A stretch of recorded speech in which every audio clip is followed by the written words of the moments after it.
Amazing. I'm like watching you answer. I'm like, yeah, that's a great question. Okay, so let's just make sure that we are back at it.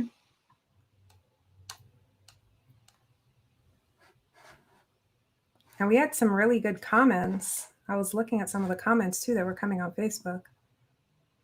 Yes, we're live. All right. Yay. Let's do this. All right, ladies and gentlemen, we are back.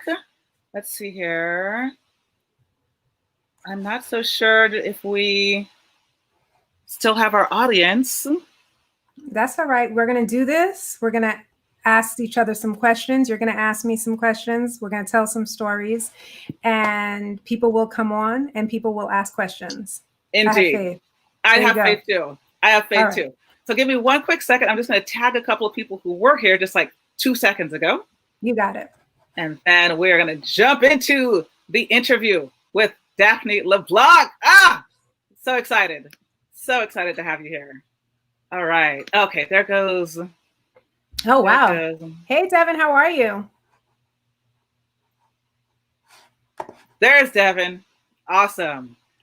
Devin, could you do me a favor and just like in the Facebook group, just like at Poonam, at Regina, at Stephanie Rogers. And Daphne's about to at her Instagram stories. And Daphne is about to at her Instagram stories because she knows what to do when it comes to social media, ladies and gentlemen. Let's do this. You see, I need to get out my notepad. I need to get out my notepad. You need to take a picture and do a screenshot.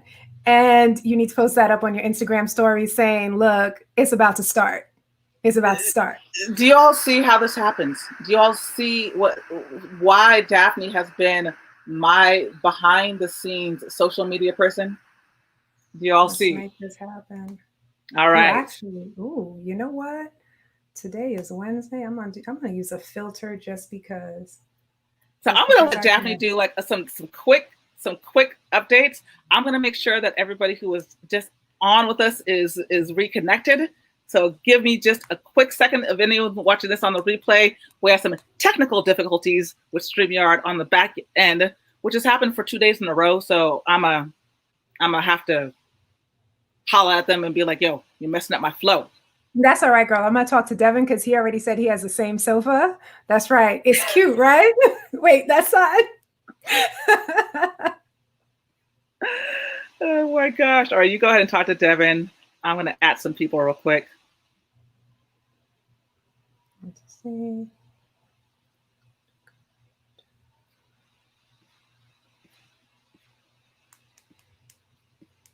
Come on. Yeah. Let's see. Okay. And you gave this such a great name. I'm going to see if I could use some of these things that you put in here. Using social to scale. Learn how to.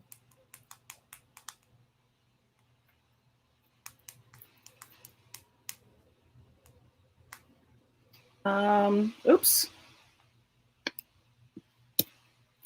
So the first thing, Daphne, that before we even start this, is the funny thing about Facebook, especially in groups, is that sometimes instead of the recent activity coming first, the highlighted posts come first. So, there's Stephanie. Okay, got it. Stephanie's here.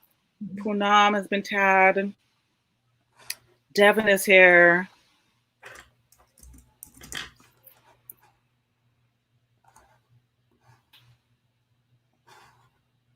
Okay. Yeah. So how do we actually like the content that I'm trying to find, the content that I'm trying to promote? You may have heard like in my last session that I'm actually going to just create like a whole separate free storytelling workshop because I had to show people where to go in order just to find the most recent comments in social media. but like, I feel like social media is constantly changing its algorithm, and it kind of drives me just a little bit batty. So I'm really hello, don't judge, because that's why I have a job. Because if it were to stay the same, I'd be out of work. I would have written one book and be like, all right, I'm done. I never have to do anything again. I mean, so before we even jump into it, how do you keep up on all of the changes, all the technology? Like, how do you keep up on all the social media trends? Okay, I think the first thing is, and it boils down to just our personalities, and which is why I was loving listening to the live you were doing, is that we're all passionate about certain things, right? I consider myself a total tech geek. It's brand new. It came out. I want to buy it. I want to touch it. I want to feel it. I want to play with it. I mean, this is my mic. I love it. And I'm going to test it out. And so I try my best to make sure to do that all the time. Even when it comes to social, I'll have my testing Facebook group. I have a Facebook group that I just use straight for testing so that I know where things are, so that when a client asks me, hey, Daphne, how do you do this? I actually know where to go to do it. I'm not going to test it out on my live group, because the people in my group are going to be like, what is she doing? Like, I'm lost now. What just happened? But think about it. All of the people who are telling their stories and are crafting their stories or their messages or the things that they're passionate about, we're passionate about it for a reason. So to me, I think that social media can be used for good. Yes, we can go back and forth about the things that it's not good for, but I do believe that it can be used for good. And technology is the same thing. Let's look at COVID. My daughters, because both of them are in school, would not be in school right now if there was no technology. There was no good technology. True. So true. It's funny that you mentioned. I hear a little pup in the background. You heard Molly. That's Molly. I mean, the funny thing that I'm laughing about you like having a test group for your technology because the Ideas That Ignite Facebook group has been my test group as I've been learning StreamYard. So thank you for everybody who had been part of this community for the past 10 weeks, as I've been like doing Zoom one week and using a whiteboard the next week and using StreamYard the next week, and doing multitasking with Twitter and with Instagram. Exactly. Yeah. So thank you first off to Daphne for giving me the insights to try this stuff out, and thank you also for like telling me that I should have done it with a test group prior to actually like launching it live.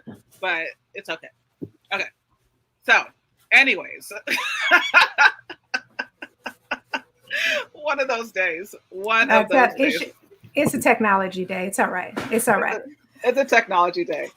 All right, you ready to dig into today's topic? I am ready for this interview. Okay, cool. So first off, let's for those of you who are brand new to you, like first just give people a little bit of background, like who you are and like your background, like where you're coming from. I'm not going to date myself, so we're just going to go back a few years.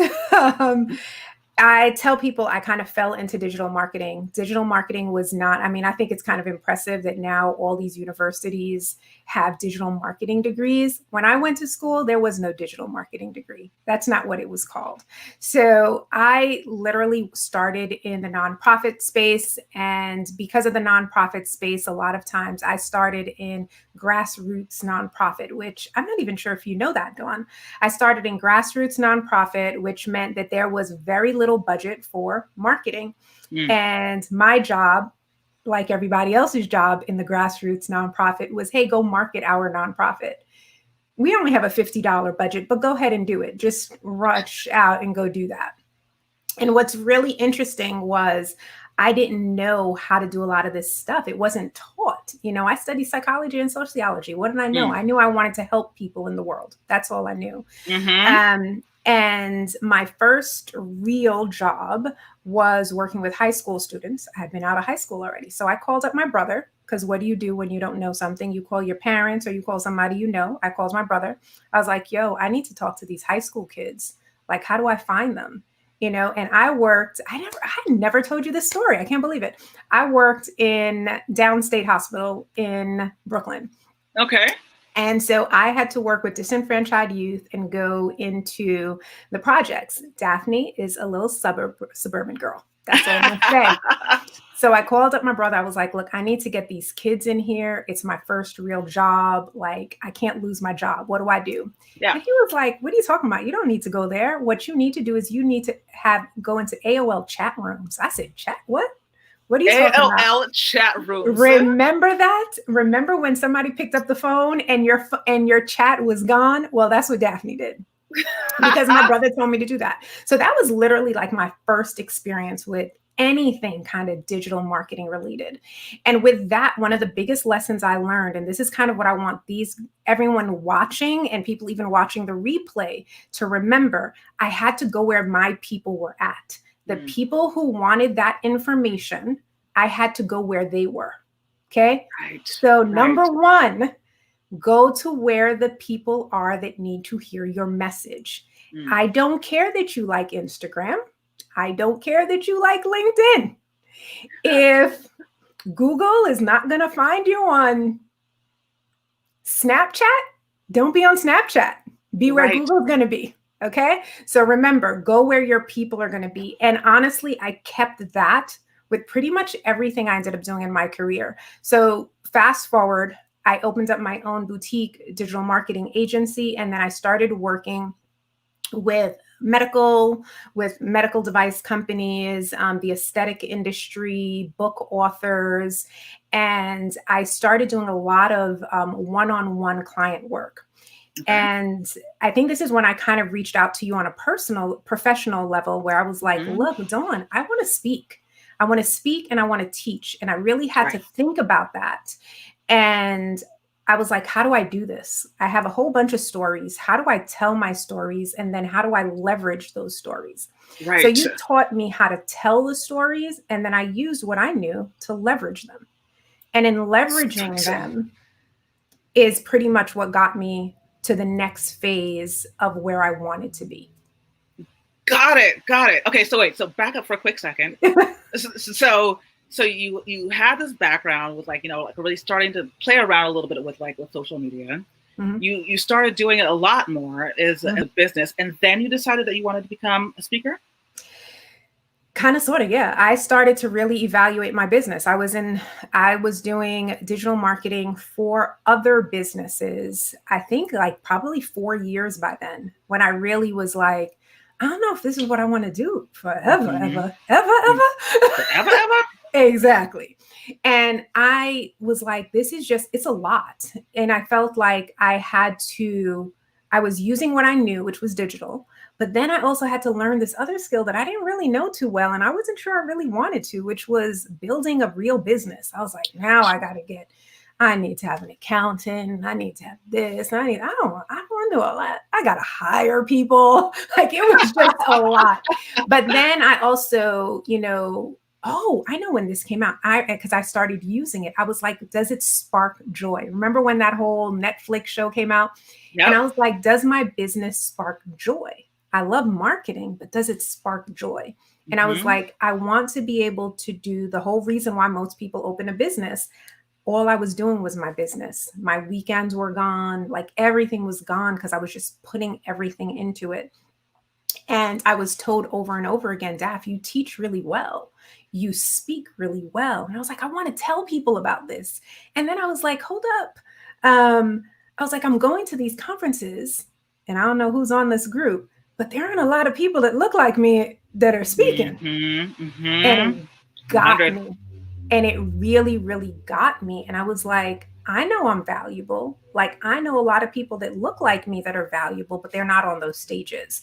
Right. And that's really, there were so many little aha moments. And so I realized I want to do speaking. I don't know if that's what I want to do for my career, but I know that what I'm doing isn't fully satisfying. And I wanted to transition my business into kind of using speaking to leverage my teaching and strategies.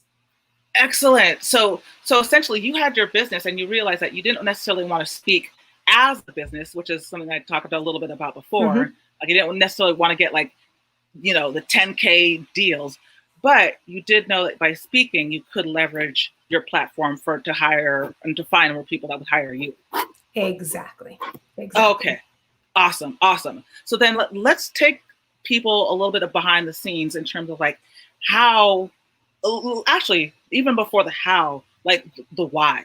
Like you mentioned that you had your own business, you know, that you were working a lot of hours. You realized that you wanted to be able to like really amp up more of your business. Was that the main reason? Was that the main purpose of wanting to find more speaking gigs and to become a speaker, was mostly to amplify your own business? Or was there another why behind that?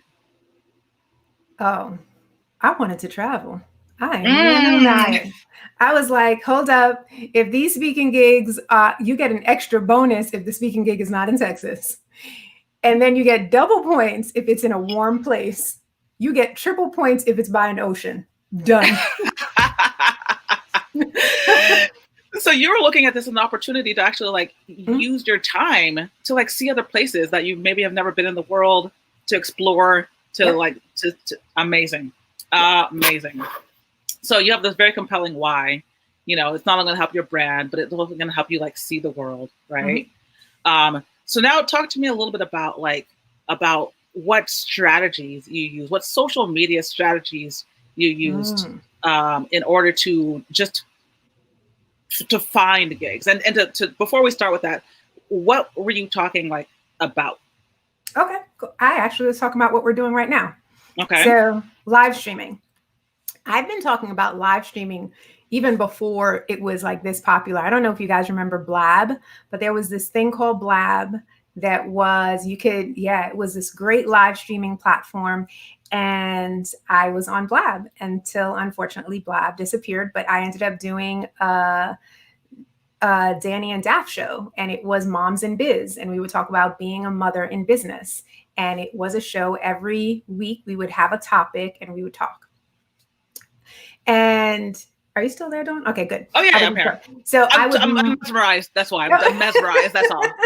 So, and actually I started getting speaking gigs through there too. I ended up getting a lot of bloggers that, blogging companies that would ask me to come, myself and Danny, to come and speak at conferences for bloggers to teach them how to use live streaming. So I've been talking and teaching about live streaming for a while.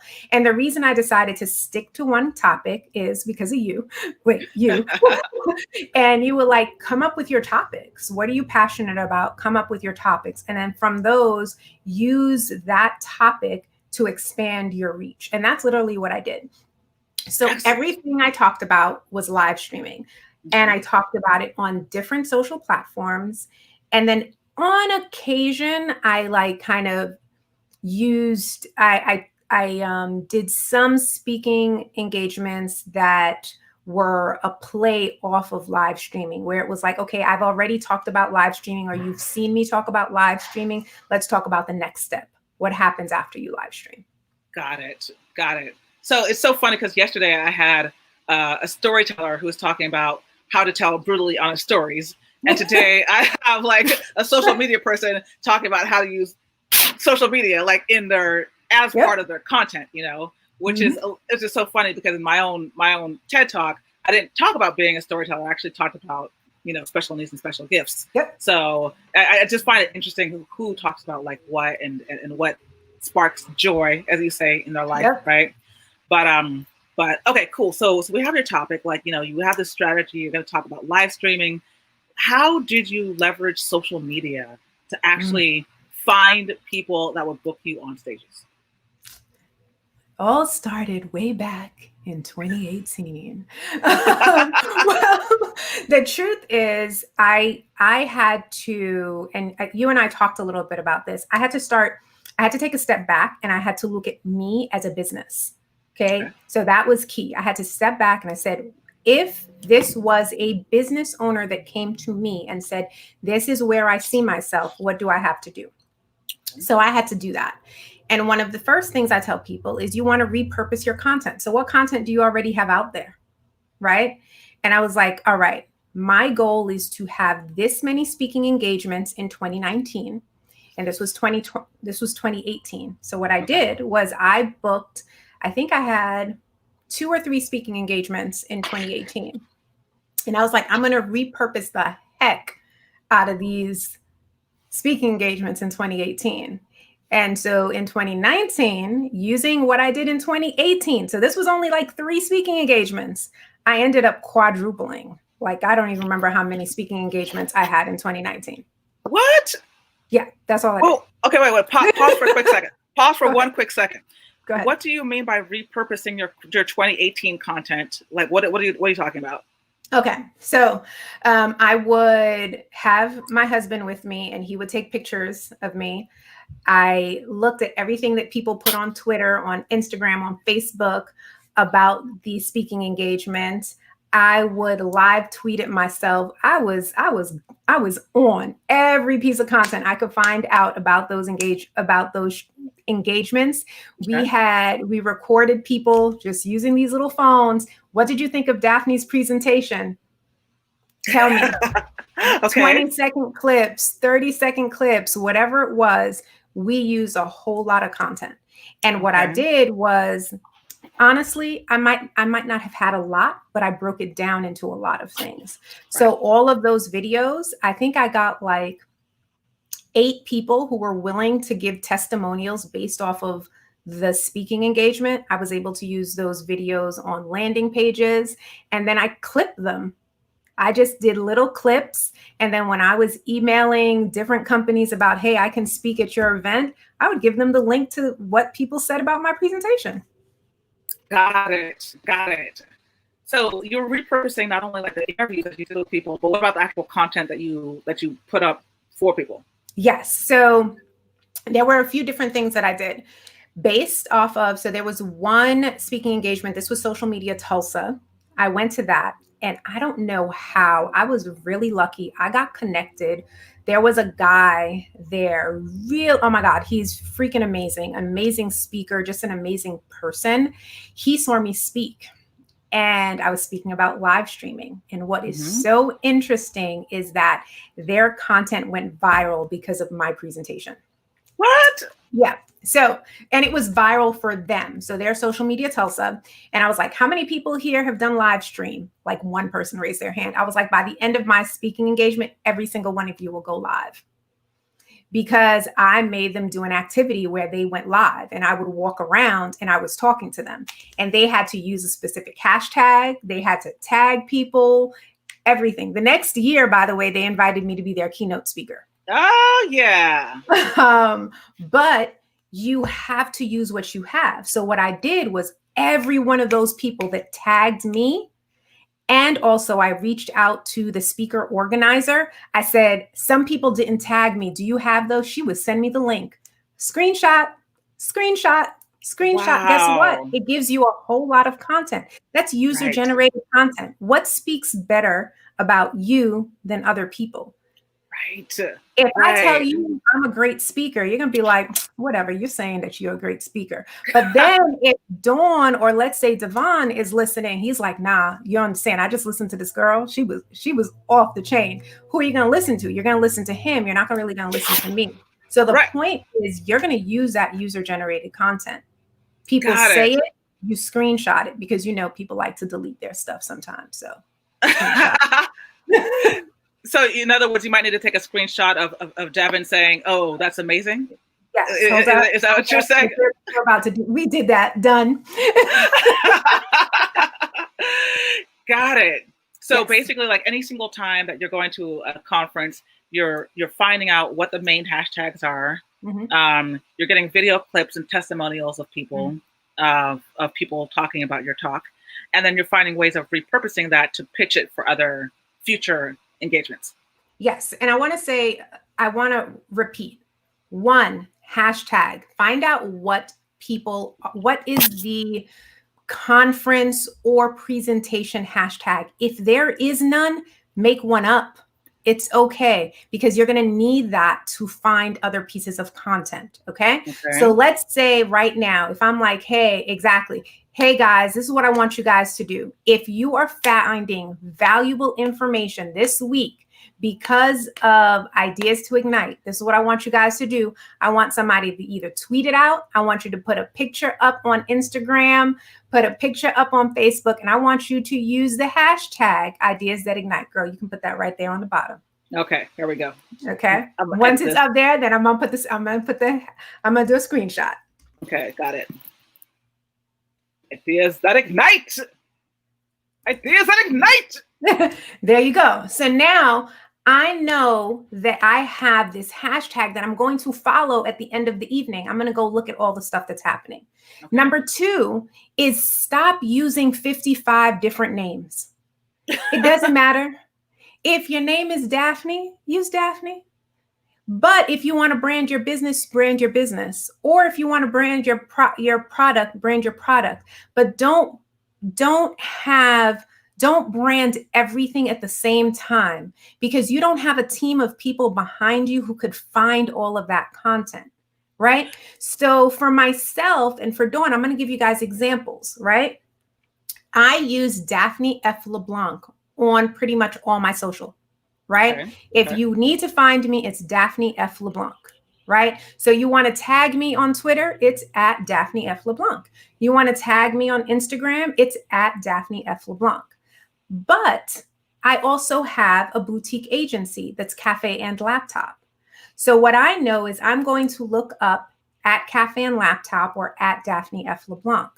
Okay. Everything else that I do. So when I was doing these live streamings, that's a whole other convo. But because I did so many speaking engagements about live streaming, people started to ask me, when am I going to do my online course about live streaming? Wow. I was like, get the heck out of town. Another stream of income, right? We don't think about it. Yes. But I was like, wow, I'm going to create a hashtag for that specific thing. So then that's another way you could brand, but try not to give too much of that in your presentation. It's too much for people to retain. And it's also very difficult for you to find that content that you can use to repurpose on social. So for Dawn, sorry, girl. No, go ahead. I'm taking notes. You still got my pen? Like I hope you all have your papers ready and your notepads, because I'm taking notes. Dawn, you could do at Dawn J. Frazier, because I know you have that, right? Yes. I think that's what yours is. And then you can also do ideas that ignite. Why? Because this is what you're really pushing. And then I think you also have Frazier's Edge, but I think that's more your business name, but you don't really. Yes. Yeah.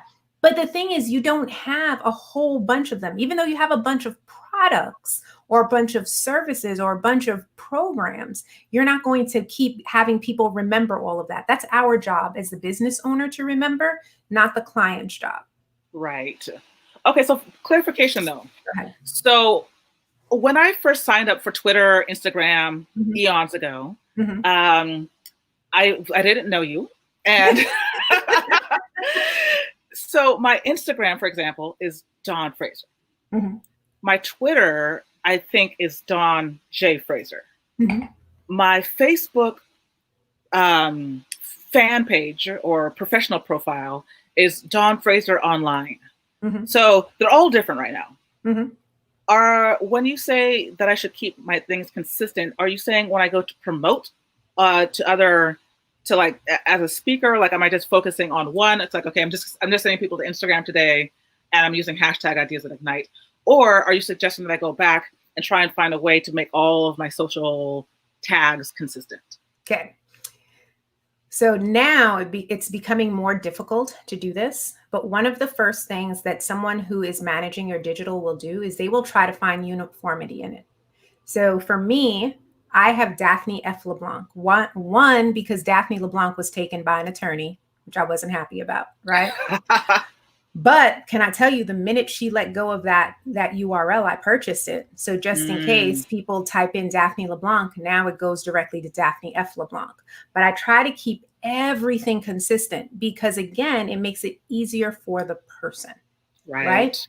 So let's say someone is on Facebook because that's the platform of their choice. And they're like, yo, I just heard at Dawn J. Frazier talking and she's amazing. If you want to learn about storytelling or how to get on stage for TEDx, she's who you need to follow. They posted that up on Facebook, but you're not popping up on Facebook because you're Dawn Frazier Online on Facebook. Right.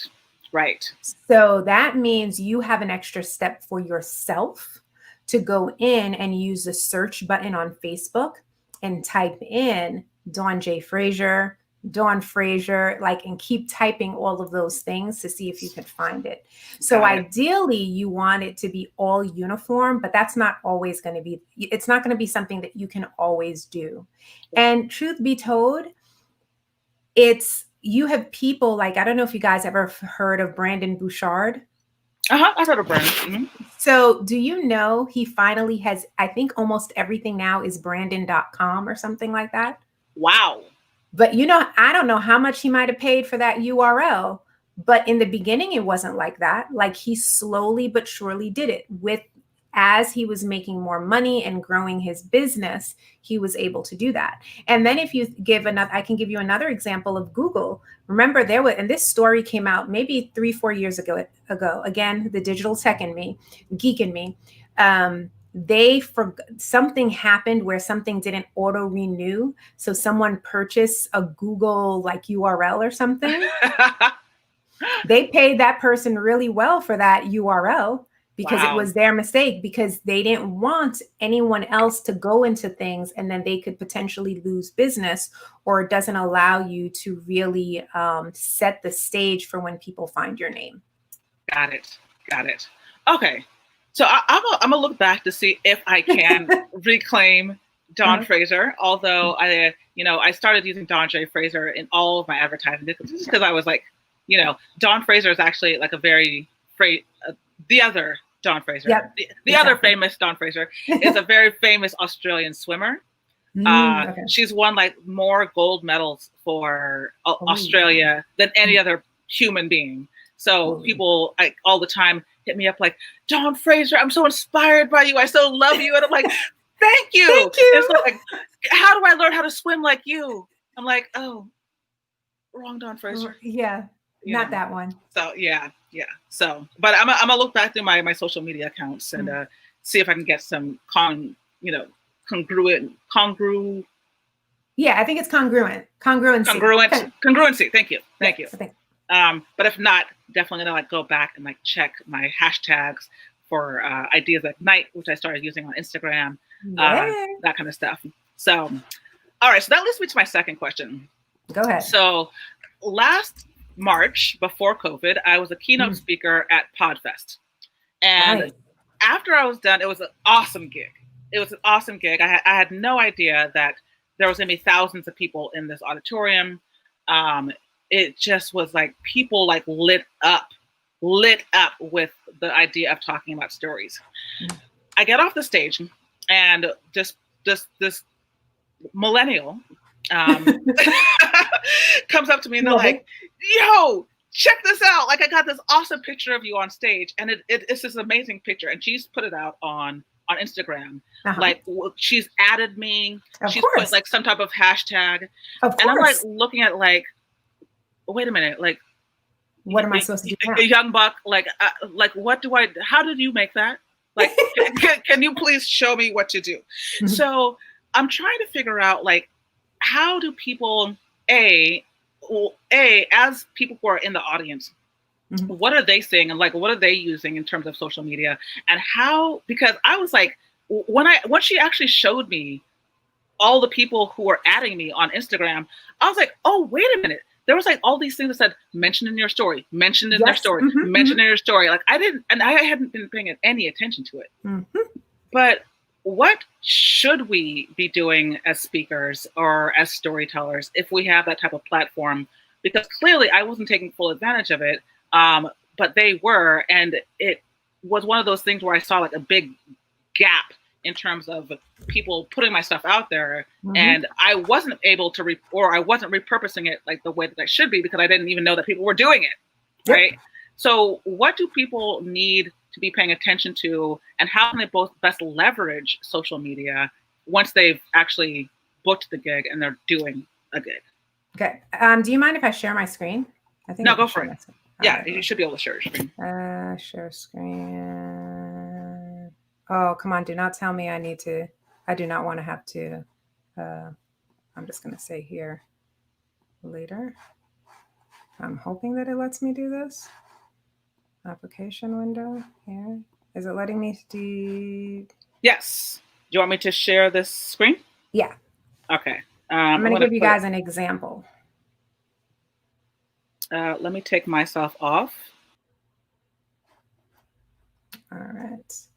Perfect. All right. So I'm going to give you guys an example. And you're going to notice that I have like this speaking reel right here.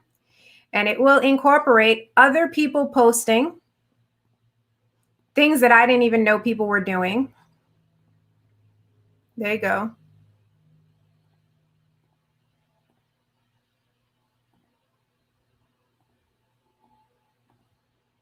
So all these things that some of them I knew about, a lot of them I didn't know about. Like this is somebody else recording. So what I basically did, I can stop sharing. So what I basically did was anytime, Dawn, I lost you, girl, come back. Here I am. Okay. What I basically did was every time it said mentioned, I automatically reshared that. And then what I did, because it's a story, it expires in 24 hours. I did it as a highlight. So now I have it in my archives for Instagram specifically. Go ahead. Okay. So anybody who adds you, add it as a highlight to your, this is for Instagram specifically. Yep. Okay. And then also on Instagram, you know that you have the little tagged sections. Holy cow, I have a lot of tags in here that I did not even realize I had. Shows you. Social. I know. I'm going to go into here again. I'm so sorry. And you don't have to get out because this is going to be a quick one for people to see. All right. So that's when I get tagged. I get tagged when I'm speaking outside of this first photo. But look, all these are speaking engagements. These are speaking engagements. And so people have tagged you in this on Instagram. Yep. And you're just keeping it in your highlights. No, this is just regular. So if you look here on Instagram, you have all your posts, right? And on the other side of post is the word tagged. Tagged. Those are people who actually took the time to take. So this is Relationship Marketing Jessica. And let's see, there's a picture of me. Hold up. In here, so if I look at this post, one of these pictures is of me. And oh, there it goes. That's her. That's her. Oh, there I go. Got it. And all that was, I forgot about this one too. I was speaking at this place in Lima, Ohio. Now, what do you do with this though? Like, what's the purpose of all this stuff? You got to reshare it. So it's important to have some kind, again, think of yourself as a business, right? You have to say, maybe once a week, I'm going to clap for me. I'm going to say, hey, look at where I was. Or right now is a great opportunity. This time last year, I was on the stage with other phenomenal speakers talking about blah, blah, blah, blah, blah, blah, blah, blah, blah. Okay. I can't wait to get back on the stage. If you know of any conferences or even virtual conferences that are happening and you'd love to have a speaker, reach out to me here. Got it. So rewind for a quick second. Is this, because I'm not so sure if I actually answered the question properly for our listening audience about how you actually use your social media to find the gigs. Did you use the strategy to, okay, go ahead. Tell us about that then.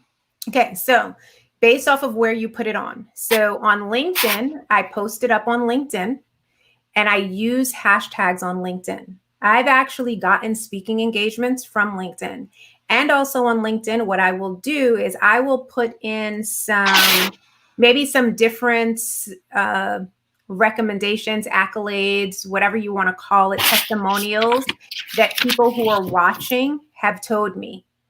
And then I will put that, sometimes I'll do it as a graphic, and then I will put the link to where they can contact me for speaking engagements. So most of us, I hope, have a website, and that website has a contact us page or something like that.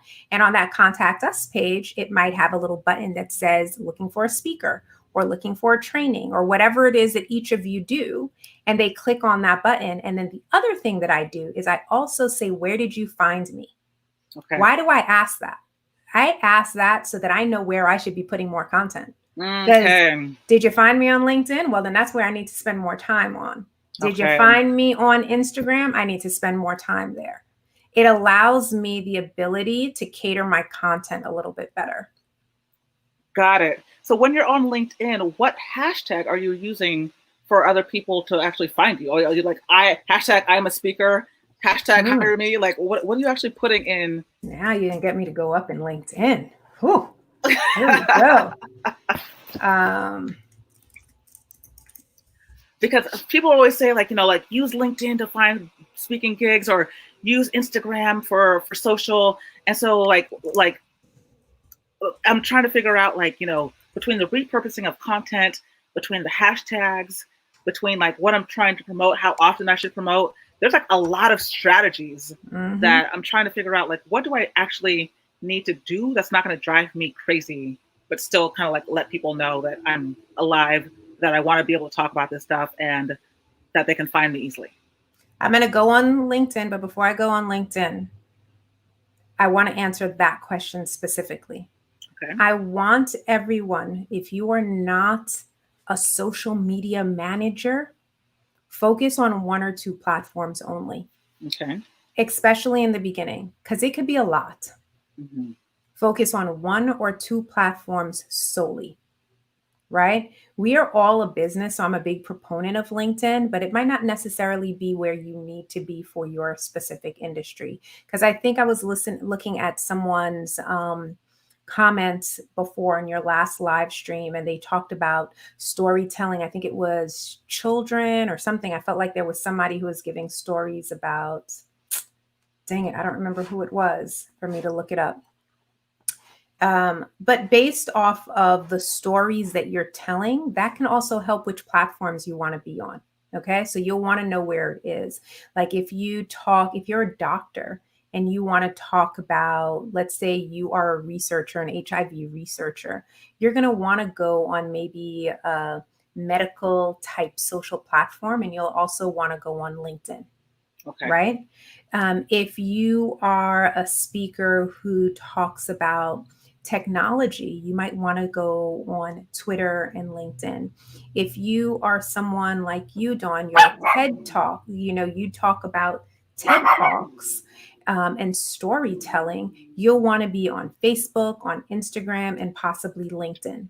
Right. Okay. So you have to figure out where you want to be, but try not to go on more than two until you have it down, until like you're really comfortable with sharing that content. And also the other thing with that, and you said about not being overwhelmed, is make sure you have a scheduler, have a system where you go in every Sunday night, you go and you plan your content. I'm a big Netflix watcher. So sit with your laptop and Netflix, go look for that user generated content that we talked about. Open up Canva, figure out how to design it. The nice thing with Canva, you don't need to be a designer. They have the templates for you. Drag and drop, baby. Just drag, drop the image, and then come up with your creative copy and your call to action and have that scheduled out. Okay, good. Quick, Go ahead. Because because you're going fast on me, sister. I'm sorry. Okay. Scheduling your content, where or how, or can we do that in Facebook, or do we have to have a third-party app to schedule our content? Yeah, it depends. So if you are only a Facebooker, only an Instagrammer, you can use Facebook. Facebook allows you to schedule content ahead of time. They do? Which is, yes, girl. Okay. You could either do it on Facebook or you could do it on Facebook via Creator Studio. Creator Studio. Okay. Yes. Got it. Okay. So I can do that. Oh, go ahead. Go ahead. Sorry. No. Because go ahead. So you can do that on Facebook. I believe Twitter now, because the other day, everyone updating their stuff. Everybody wants to do something new. Just driving me crazy with all the stuff that they're doing. You cannot schedule on LinkedIn, so you would have to use a third-party tool for that. Okay. But that's okay, because a lot of these third-party tools allow you one or two different platforms for free. So you can probably use a buffer to do that. Okay. Twitter allows you to schedule right there. So you can Okay. schedule out your tweets just using Twitter. So you don't need to do that. Pinterest, I don't remember if Pinterest allows you to schedule, but there are all of these opportunities to schedule. If not, you can use a scheduler. You can use Buffer. You can use Later. You can use Tailwind. You can use eClincher. There's a whole ton of them. So I don't. Wait. What do you use? What do you use? Like super simple, basic stuff for basic people. Basic people. Okay, girl, now you just made me. I was like, what I use? I would say Buffer. Buffer was probably one of the things that I started with. Very, very simple. Okay, excellent. Al, you use Canva. You can now schedule on Canva. Okay, so explain to people what Canva is, because I'm not so sure if everyone knows what Canva is. And you guys are now realizing how much of a geek I truly am when it comes to this stuff. So Canva is one of those, it's a non-designer's design tool. Isn't that cool? Yeah. So a non-designer, you don't need to know design. And it allows you to create a whole bunch of imagery for different social media platforms, specifically social media platforms, but you can use it for anything. So let's say you wanted to create an image for your website, you can do that. But it was initially created for social media. Okay, awesome. So and for anybody who's interested, a little insider tip coming right here. The ideas at ignite.co, all Canva. All the images that I created for this particular event, all Canva, all because I've been learning these techniques from this one right over here. All right. So got Canva, got something to schedule the content. You were going to show us on LinkedIn what hashtags you use or what exactly you put out there to find people who will book you. Yes. So I'm going to share my screen with you guys. Tell me if, okay, good. Okay, so first off, this is LinkedIn. So one of the things that LinkedIn allows you to do, it allows you to follow hashtags, okay? I don't think a lot of people follow hashtags.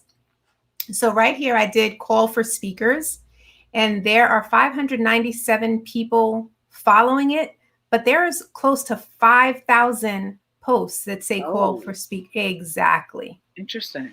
Okay. So you can go scroll down here. Some of them are real call for speakers. Some of them are not. But this one right here, that's a call for speaker. And so you can go scroll down. This is a call for speaker. They're looking for campfire stories. I'm not sure what they are, but they're looking for speakers, right? It's on SQL and .NET live stream. Okay. But all of these are people that are looking for speakers or are using the hashtag call for speakers. And do you see this guy? He's an actual speaker and he's using call for speaker on his post. So he's promoting himself. Exactly. Sales training, communication, empowerment, whatever. And then you could see some of his hashtags right there. Okay. You can also go in and look at motivational speakers. Let's click on motivational speakers. Look at all the people that are following motivational speakers, right? And the same dude popped up at the front. Of course he did. But then you can see all of these different types of posts that are going on there. So it's important to know what you're looking for. And you can go, let's go in here and put TEDx speaker, just for the heck of it. I want to see what's out there. Okay. There are 525 followers for this.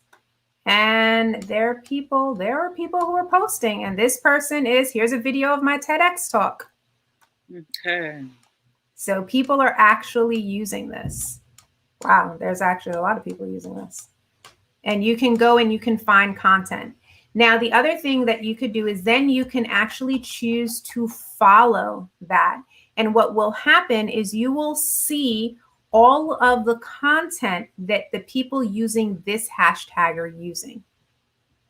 Got it. So even if you are not following that person, you're going to start seeing that content, which allows you the ability to go and start having conversations with those people on LinkedIn.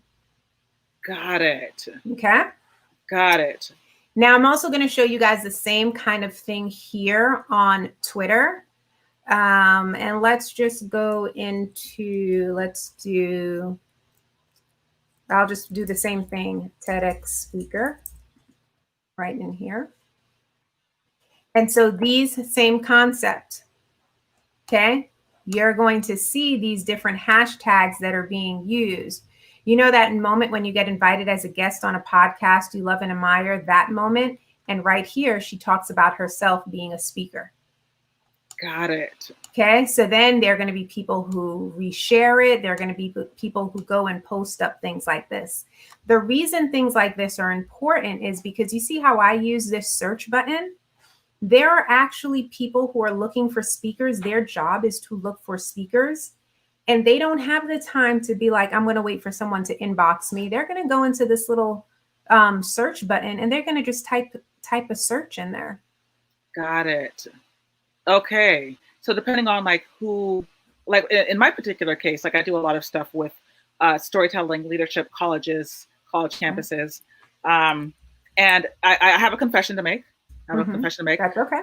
I've been using the hashtags on my Instagram posts, but I've never actually gone back to see what it populates or what it brings up. Mm-hmm. So you want to do that. Okay. I'm going to give you guys an example. Social media Tulsa. So this is one of the places that I spoke at. So let's see. So, see, this is Becky. I have a feeling if I put that in, you may or may not see a post about me. Says this was fun. This is someone who was there. So all of this, this is going to be one of them because that has a picture of me in there. This is someone's training. So all of these are just based off of one hashtag, and this is coming up with all of the stuff, all of the things. I'm going to give you guys an example. So let's say this person was saying something about my presentation, right? I could take this and I could either embed this tweet into my website and this tweet will pop up, or I can just do a screenshot of it, which shows who was tagged, and it shows that I was actually at this presentation, and it also shows social proof because someone else is talking about it. Got it. Okay, so those are the things you want to be able to do.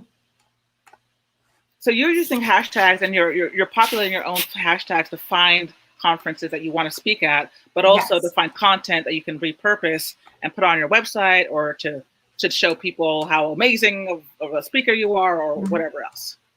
Have people struggled with when you're completing a speaker application form, they're going to ask you, where have you spoken? And they ask you for those links a lot of times. Mm-hmm. So this is a great way to start having those links. And then when they're like, can you give me, are there people who could recommend you? Here are the different recommendations. Here are the screenshots of people who really valued the information that I was sharing. So it makes your application stand out from anyone else's. Gold. Oh my gosh, that's so good. So tell us then, you teased us by sharing that in 2018 or in 2019, you quadrupled your speaking topics. Yes. How and why? Yeah.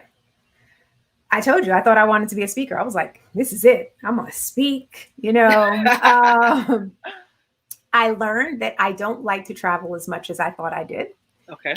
But I also use the speaking to grow my business because I was like, what do I love? I do love speaking, but speaking back to back to back to back just wasn't my thing, Mm-hmm. And I think it's because I'm an introvert and I kind of need like the day or two break. And there were some times where I couldn't take the break. Right. And so for me, it was all about goals. I had to set up some goals for myself. I wanted to have one speaking engagement a month. And that was my thing.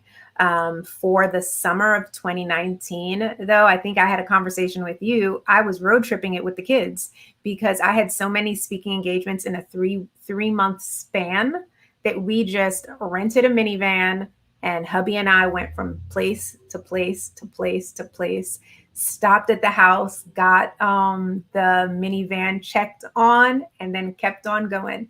We started, I think, in Florida, and then we did 2 trips in Florida in that span of Nice. time. Yeah. And so that was mostly to get out the word about your business, or to make money, or both?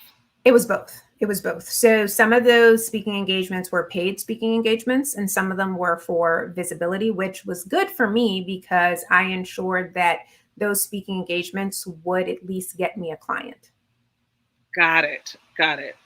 So earlier, before you jumped on, when we were having some tech issues, I was sharing the story about Northridge Festival, where I was specifically using it as an opportunity to say, like, hey, I can do a much more intense version of this workshop for free. Not for free, paid. Just hit me up. Here's my contact information and blah, blah, blah, blah, blah. So are you saying that when you do your speaking engagements, that you kind of have a similar process, that you're like, hey, if people want to hire me for training or whatever, here's how to get in touch with me? Yes. So I made sure to do that. I even on the last slide of all of my speaking engagements also has a contact page. And one of the tips that I actually got from you, and it's really beneficial, is creating a landing page for your speaking engagements. Okay. So I'm just going to say, okay. Brilliant. Thank you. I'm glad to know that there's been a mutual exchange, ladies and gentlemen, of information between Daphne's social media skills and my speaking insights. Oh, yeah. It's really helpful because we have to understand the importance of sharing our information. We have to. Right. Absolutely. Okay. So we figured out the hashtags that you use in order to first find gigs using LinkedIn, actually putting in things that people are searching for within LinkedIn. We talked a little bit about how to treat yourself as a business by making sure that people can actually go in and have something that's very succinct, very pretty much this is what I'm talking about, and utilizing social media on the back end of that to kind of have those testimonials, to have people talking about you and actually showing that that you are a legitimate speaker. We talked a little bit about focusing on just 1 or 2 platforms. Do you have? I mean, I know that I've been starting to lean a little bit more into Instagram and Facebook, but I feel like I maybe should be going more into LinkedIn. So I don't know, if I had to choose 2, which 2 would you lean into for storytellers, for speakers who are trying to get more paid gigs? For paid gigs, I would say LinkedIn. And the reason why, I think that a lot of companies, that's where they're going first. But I also believe that you have to start someplace.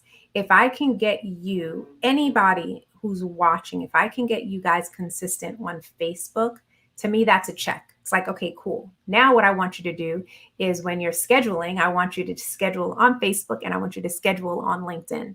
I don't want you to drop everything that you're doing on Facebook, because you're building an audience, you're building credibility. It is increasing.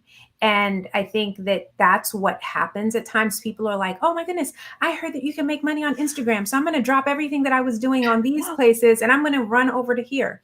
No, wherever you're at is really good. Get great on it and then incorporate something else in there. So you've been doing really well on Facebook and Instagram. And right now they're saying there's a lot of stuff going on in all of these social media platforms. I mean, even now, LinkedIn has stories now. I really thought there was a glitch on my phone because I thought I was on LinkedIn and it looked like it was Facebook. So I thought there was a problem with my phone. I was like, I need a new phone. And no, I was really on LinkedIn. It wasn't Facebook. That's wow. Yeah. So they're all also starting to have very similar looks and feels. Right. You're going to have to just figure out what works best for you. Okay. Okay. Cool. Initially. Initially, right. So I'm gonna open this up to questions. You can start putting any kind of questions that you have in the chat box as we start to like wrap up this interview with Daphne. But as we do so, I wanted to know like how. Wait, let me go back to my notes for just a quick second here. Okay, how do we not become overwhelmed with? I mean, because to be honest with you, I haven't traditionally been much of a social media person. I have more so. You very much know that. During the times of COVID, I've had to like lean into it a lot more, like significantly more. And sometimes it drives me nuts. Like just like even like the glitches just kind of drive me nuts. But then also like the constant posting. Is there a strategy to actually like constantly posting, even if it's like a picture of my dog one day and it's me on stage the next day and it's me going on a hike the next day? Does it even matter? Like is there a need to constantly be on social? Or, you know, if I'm a business owner or if I'm somebody who has like a platform, can I just use it when I want to like, you know, promote my Ideas Ignite course, that kind of stuff? Like, what is like, do we really need that social balance? Like, what are we actually doing with social? What's the purpose? So this part is really sad because I would love to say just go on when you want to promote something. Unfortunately, that's not reality for us. We have something happen with social and it changed everything. Honestly, social became a business. And with social media becoming a business, it is going to be shown to the person who wants to pay the most. You stop posting on social media, you're going to lose all that organic reach that you had. And then you're going to have to start all over. And when you start all over, it's going to feel like you're starting all over. And you're going to be like, but look, I had grown. I've gotten, you know, I have these 50 people who've been following me. All I did was go and teach my class for 6 weeks. And then I came back. Well, you were gone for 6 weeks and something else enticed them or someone else enticed them. It's important to have a nice balance of promotion and social and personality, because that's the other thing people are looking for. They're looking for that authentic marketing. They want to know who you are. They want to know that the person you are seems attainable, what you're doing. So you teach people how to get on the TEDx, how to get a TED Talk, right? Yeah. You teach them a whole lot more than that, but I'm gonna keep it really simple for this one, right? Sure. That's what you teach people. You teach people how to craft a story so that they can go and they can speak for TED, right? At TED. That is really important. So on those off times that you're not teaching, you have to tell them who you are. What makes you who you are?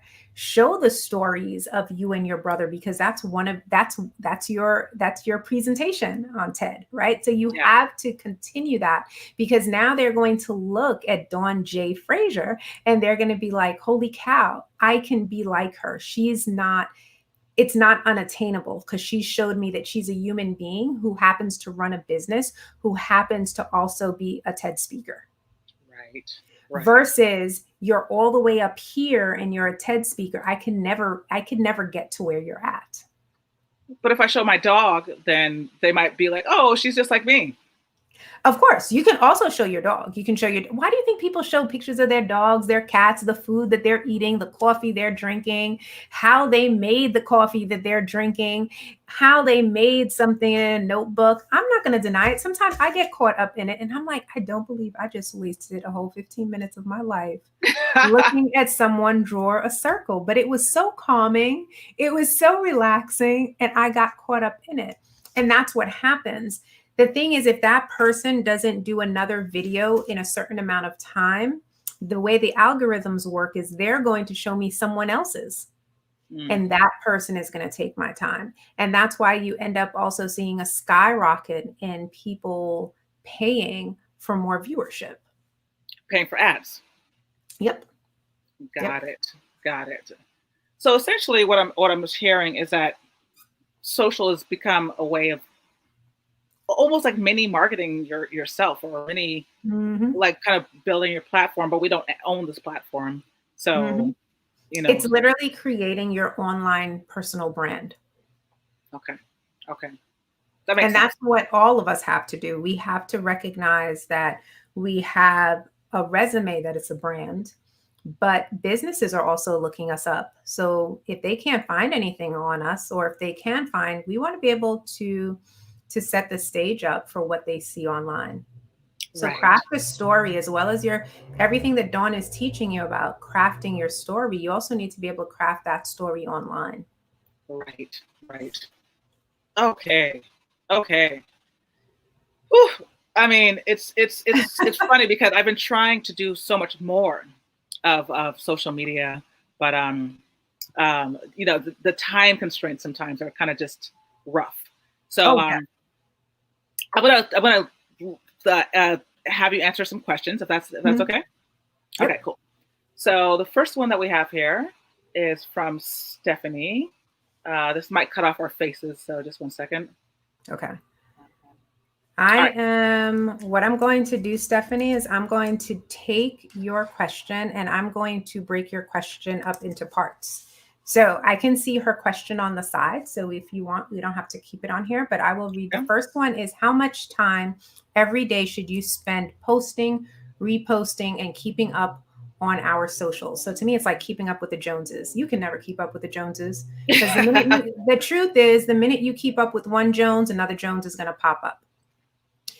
But if you can set something up for yourself, and even if it's a timer where I'm going to be on social for 15 minutes a day, be 15 minutes a day. But make sure that you do it consistently. Even myself, I try to go on, and I even tell people, I have some people who follow me on Twitter. And I had someone who messaged me and they were like, I look forward to seeing you speak. I was like, oh, thank you. I'm so happy you followed me. By the way, I only check Twitter once a week. If you really want to stay connected with me, here's the platform that you can find more engagement, because I'm not going to set myself up for failure. And I don't want the people who are following me to think that I'm not going to provide them valuable content. So I want you to know, I'm not going to be on that channel. I can't be everything everywhere all the time. It's just not attainable for me unless I'm going to pay someone to do it for me. So how much time do you spend? So when I think about, I spend time on Sundays scheduling content. And so that depends, because it depends on how good the Netflix show is, guys. I'm honest. If the Netflix movie is really good, I find myself drifting with the content and I'm like, oh my God, Daph, focus. But overall, I spend about 30 minutes a day on social. I'll go through Facebook and and mind you, this is 30 minutes of professional time, not 30 minutes of personal time watching the dog or watching the cat video or watching a food video. 30 minutes of real time, which means I will look at a hashtag that I may have wanted to follow. I will go on, and that incorporates all of my social. I will go on LinkedIn. I'll spend a few minutes. I'm like, oh, that's great. I'll put a comment here and there. I'll like someone's post. I'll engage with someone, or I will send someone a message so that I can truly connect with them. I will go on Instagram and I will like, and I will make sure that I post up a real comment, not, a like, a real comment. Oh my goodness, I really love this, whatever. You have to do that. So honestly, time yourself. Say, if I can only do 30 minutes, only do 30 minutes. If you can only do 15 minutes, only do 15 minutes. But again, remember, I said only be on 2 platforms, tops, especially when you're starting. Because if you choose to be on as many platforms as me, you're going to start sending those messages that say, hey, it's great, but I don't check this platform. Right. Okay. So 30 minutes max in a professional setting. Yes. So for Stephanie, that means like you're looking for your storytellers, you're looking for your content people, but if I do share a picture of my dog, I would appreciate the thumbs up also. Oh, yes, I do. I'm not even going to deny it. I get upset if I share a cute picture and somebody doesn't like it. I'm like, do they not see how cute my dog is? The other day I posted up a nice hairdo and I was like, do they not know how long it took me to do this cute little bun? And why did no one say it was beautiful? So Your hair's looking beautiful, by the way. I do have to say. thank you. So the next question that thank you, Stephanie, for asking. These are really great questions. Yes. The next question she said is also, my organization hired a terrific social media manager in June, but we haven't grown our following much. How much growth is realistic? Here's the question I'm going to ask you. Are you putting any money into advertisement for growth? Secondly, the social media manager, are they doing engagement or are they doing management where they are posting and that's it? Because there's a whole lot of stuff that we don't think about when it comes to social. There's one person that posts. So remember, I told you on Sundays, I chill with Netflix and I will create content and I will post that content up. I will spend 30 minutes a day sitting there with one goal in mind, and that is my professionalism. I was like, I want to connect with this one person. I want to say this to this person. I've been following this person's growth. What are they doing? And how can I do it too? Like, I have my plan, and that's what I'm going to stay focused on.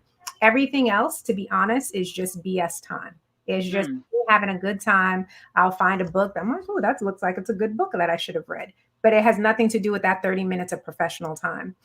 With a social media manager, there are so many different roles a social media manager may have that we sometimes equate the work that they're doing with our growth, but we're not paying them to look at growth. We're not paying them to follow all of these hashtags and engage with each time they see a post.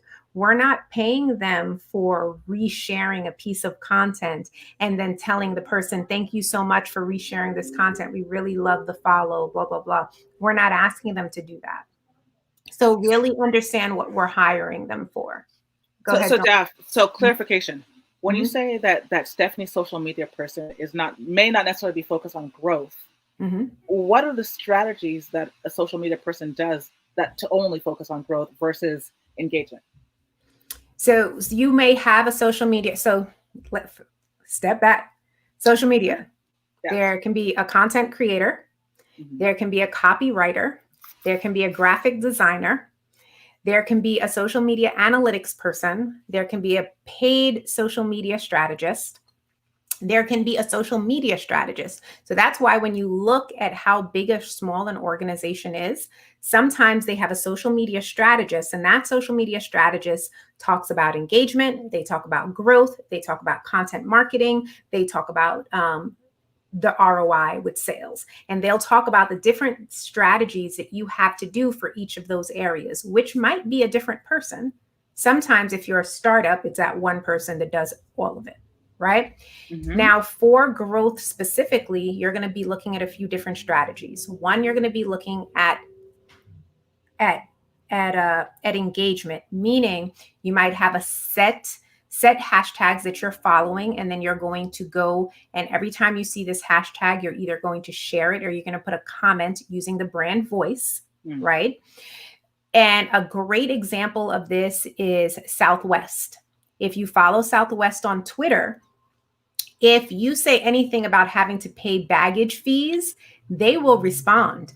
You're not even talking to them. You're not talking to them. They'll be like, well, if you don't want to pay baggage fees, Southwest is here for you. As a matter of fact, here's a link for a sale. And they sign their name. Yes. So anytime if I'm flying on JetBlue and I'm like, yo, JetBlue, you just screwed me with the $30 for my bid and bow instrument, which is like a stick, and I'm mad. Yeah. I'll get a tweet back from Southwest saying, hey, you don't have to deal with you. Yes. Based off because they do social listening, right? Interesting. Then you also have a place like Wendy's, same concept. They are very snarky and they follow certain things. You have Progressive, what is the woman's name? Who's the little icon? Yeah, whatever her name is. Yeah. She has her own Instagram account, by the way.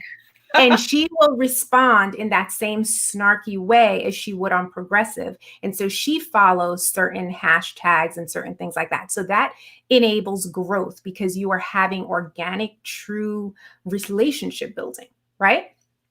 So that is one thing. The other thing that you're going to do is you could also have a paid strategist, and a paid person is the one who will do the social media advertising. And you made me laugh the other day with your Facebook ads manager, right? So we think about the person who actually creates the ads. So they will go and they will do an ad for their actual email list, right? So they're going to go target everyone on their email list and say, hey, come follow our page. They'll do a lookalike audience, which will say, hey, people who look like people who already follow me, I want to do an ad that gets them to follow me.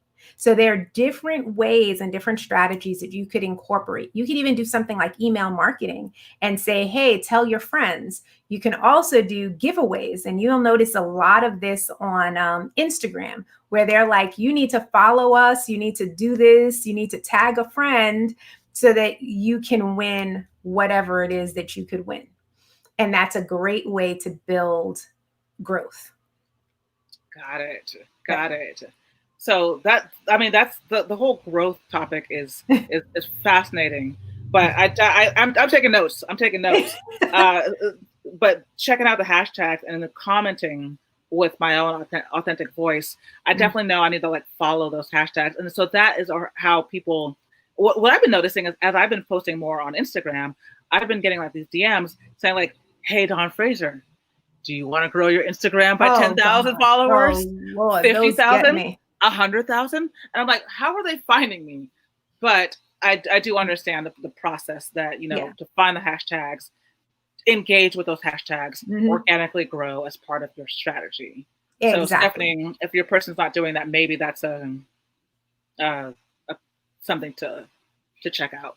Yeah. And then the other thing is you said, and I just want to finish up with this question, which is how much growth is realistic? So if they're not doing those, you're going to notice right now, Facebook isn't really pushing that kind of growth, that organic growth. Why? Because they're about to enter their phase of a lot of advertising, because we're about to get to the holiday phase. So they're not going to let you kind of just slide by with organic reach right now. I'm going to tell you that. So I can't really tell you, because it would be based off of what your current engagement rate is with those 100 followers. Because you said you have a few hundred followers. So based on those few hundred followers, we could kind of create some kind of mathematical equation that will give us a percentage of possible growth rate.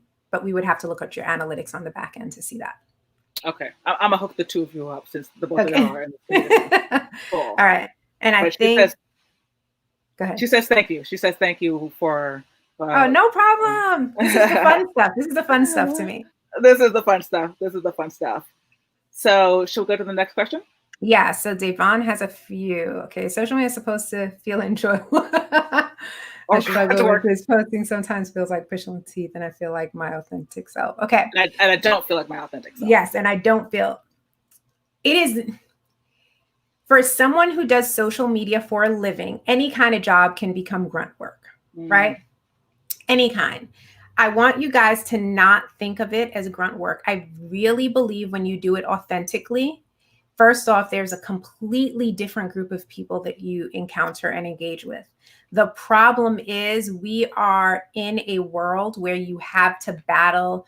I don't want to really post today, but if I don't post, then I'm going to lose engagement and blah, blah, blah. I had a girlfriend who was a travel agent, and she used to love posting all of her pictures because she travel agent, so she traveled all over, right? And she used to love posting, but there was one week where she was just tired. She was just back to back travel, right? Yeah.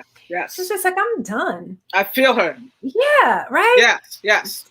And so she didn't want to post. Well, guess what? It actually impacted her business. She didn't get as many inquiries because she wasn't posting the beach, and she wasn't posting a pretty drink, and she wasn't doing this.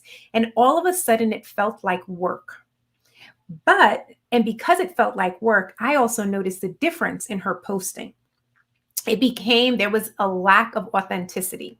And this is where I tell people that this might be the time to start hiring it out. And it's a hard decision to make.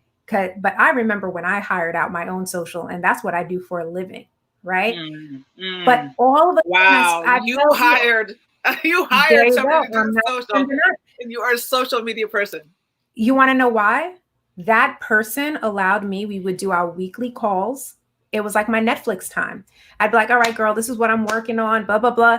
And she took all of that enthusiasm I had and put it in the copy and the imagery versus me being excited about it, but then turning on my computer and being like, oh, I got it. If I don't write it this way, if I don't put a dot here, no one, like it just drains me. And I think that that just happens to all of us. It happens to all of us. And that's why it's called work. No matter how much we love our jobs, there are days that we just like, do I gotta go to work today? Even if it's your own business. Because there are days in my own business, I'm like, do I really need to work with that client today? And it's just because you're just tired. And that's human nature. And we should be okay with that. And Devon, I want you to be okay with that. But don't once you feel like it's not enjoyable and it's being forced on, that means there's something in it that you are doing that doesn't feel authentic. Take a step away from it and just say, maybe not today. And guess what? You can actually write a post the next day that says, the reason you didn't hear from me yesterday was because it just didn't feel right. Who has days that it just doesn't feel right? Yeah. Yeah. We all do. Yeah. I don't know that by the way, you're blackening his name even more. I am? I think his name is Devin. It's Devin. Oh my goodness, Devin. I'm so sorry. She's hey, like Devin. Devonimus. I know. Just like making all kinds of accents on it. I did. But yeah, no, I totally feel you, Devin, that like it feels like grunt work for me sometimes as well. So I've tried to like been like a lot more relaxed with like, okay, like here's a picture of the sun. Here's a picture of me going on a walk. Mm-hmm. Of course, ironically, the ones that get the most engagement were the ones when I've been like the most like pissed off, you know, or the ones where I'm just like really upset. But I do start to see that sometimes it's just a matter of that repetition. Because honestly, like this most recent gig that I have coming up with Google, I asked them, I was like, how did you all find me? And they were like, Google. And I was like, yeah, no, I know. I know you found me on Google. And SEO is a whole nother conversation that I'm not even going to get into right now.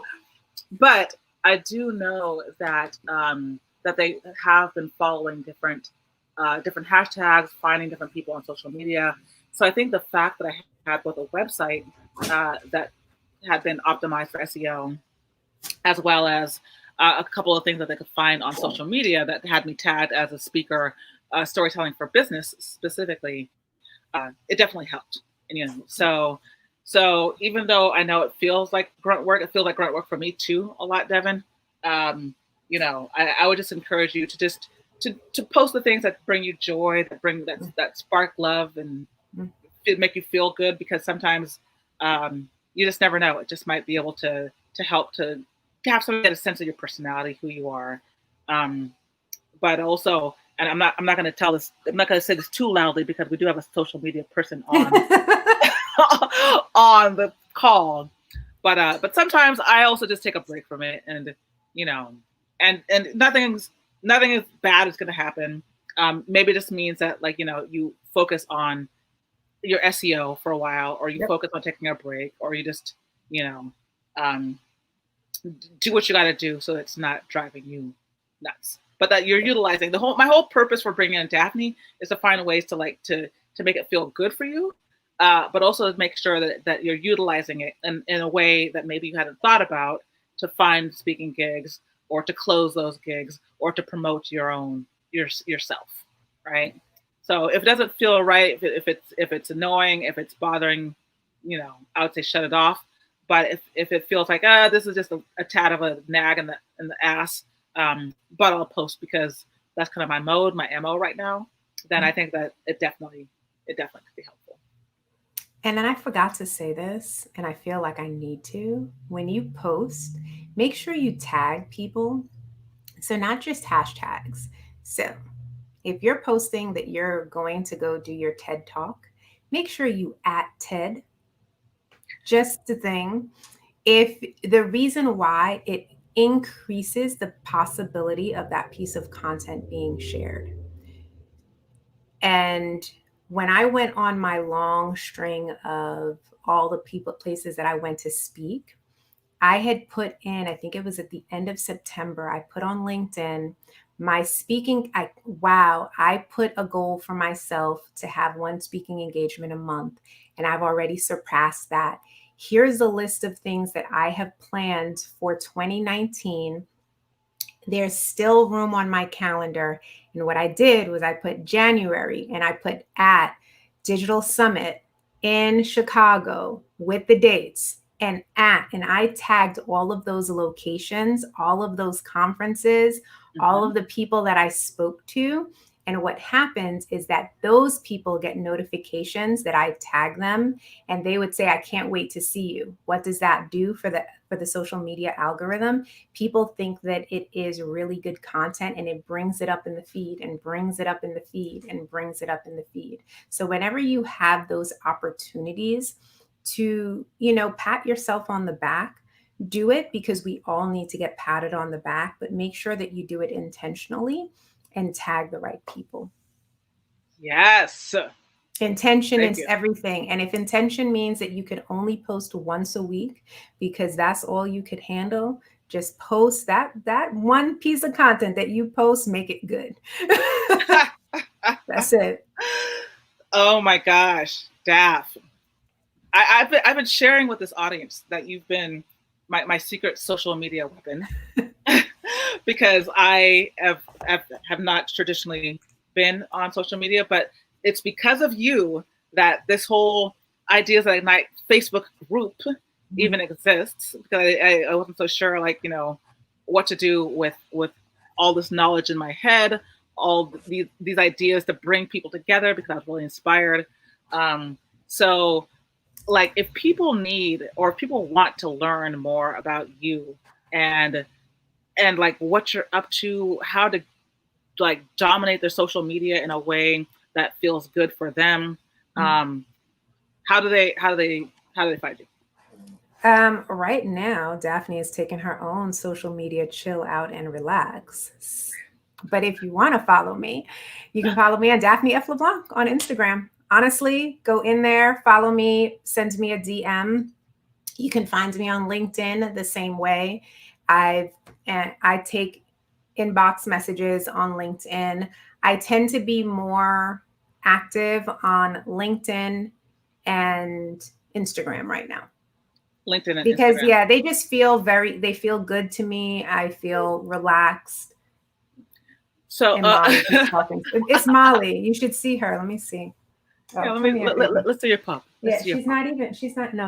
She's just looking at me like, please do something. I don't know what she's waiting for, but it is what it is. When we sign off, we'll both share our pups with the audience. Yes. Mine is over here, just kind of rolls herself up in a ball. Are you done?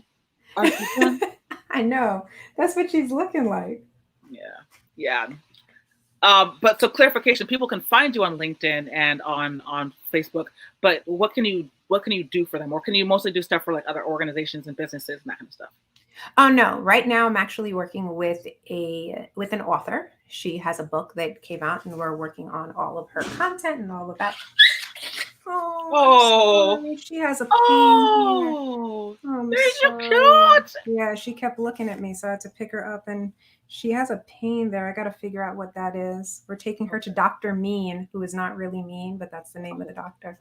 Yeah. Okay.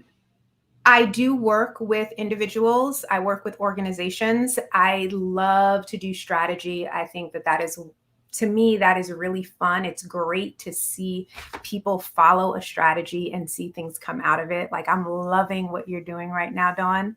And just to see something like that come through fruition. We have so much knowledge, and it doesn't need to be as complicated and as overwhelming as I feel like the media makes it seem. It's you need to be on here and here and here and here and here and here. And I'm like, they're not even on one. How are you trying to get them on everything under the sun in a matter of a day? That's not cool. Right. So I love to do strategy. I do have someone on my team that does content. So that's also one of the things that we do. If there is a person that is like, hey, we have this, we don't have a content person. So I need someone who will have a strategy session with us and tell us all the things we need to do. I also do all digital advertising because that's just the geek in me. I just like that.